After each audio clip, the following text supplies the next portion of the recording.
Will Sifuna win against Ruto in 2027? Hello guys, this is your boy the Modern Africa Man, and welcome again to my page. I talk things that people don't want to talk about. I talk things that are outside the box. I spread peace, unity, and love. I'm an agent of love. And the things that I talk here and speak are meant to improve our social being, our thinking, our political decisions, and our future. So today, tunaulizana, can Sifuna beat Ruto in 2027? Sababu, a lot of people squeeze wanapenda nonsense. People are running away from sense and consciousness. But I want to bring consciousness back into our lives. That's the healthiest way to go.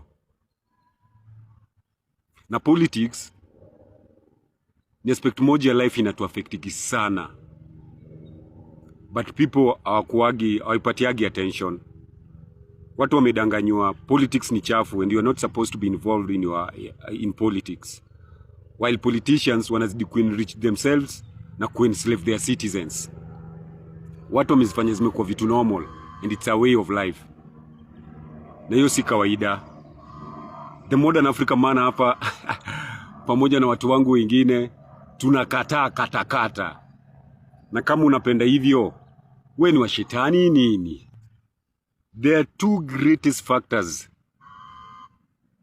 that makes you a president in Kenya according to our history.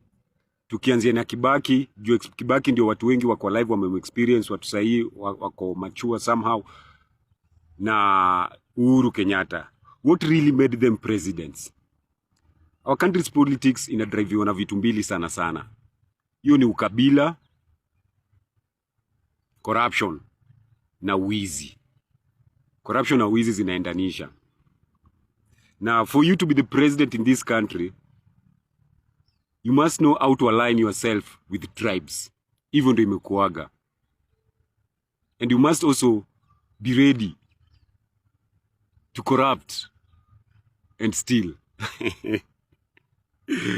Kibaki second term, alibia Raila kura, ndiye akakuwa president. Uhuru's first and second term, walibia Raila kura, ndiye akakuwa president. But hiyo si point yangu. Nataka tujue leo, can Sifuna beat Ruto in 2027? Juu kuna a mass of people wamechanganikiwa sana. Noneza affect sana the course of our country. And the only way to awaken them is by giving them the right information. Na mimi hapa the Modern Africa Man, ni vessel ya right information. Kama unipendi, we ni wa shetani nini? Wakenya mko na ukabila sana. Na wengine sasa wanajidanganya tu ukabila imeisha. Hiyo ni uongo bana. Mimi nimekuwa kwa ground. I've always been around. I talk with different people. Unajua ukiambia mtu ako area moja yenye wako confined as a tribe ama as a group, umwambie venye group ingine ama tribe ingine ina think, hawezi kubali. But ukitembea from one place to another ndio utajua. So tembeeni, ongeeni na watu, share ideas, mtaget to understand watu wanafikiria nini. Tribalism ndio factor kubwa sana ina play in our Kenyan politics. For you to be the president of this country, you must be supported with certain tribes.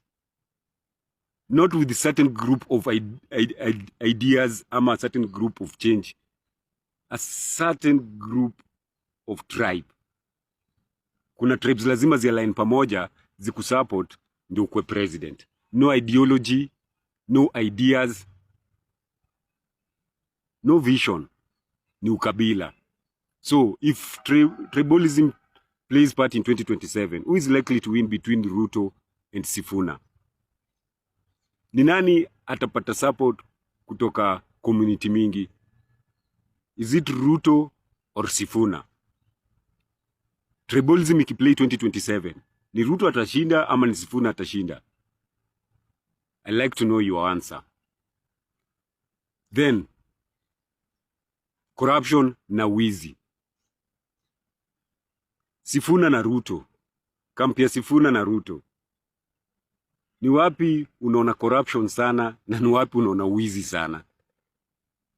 Ni wakina nani wanajua dirty politics kushinda wengine? Kumbuka politics ni dirty. And if dirty politics plays out in 2027, who is likely to win? Is it Sifuna ama Ruto? Kuwakumbusha tu.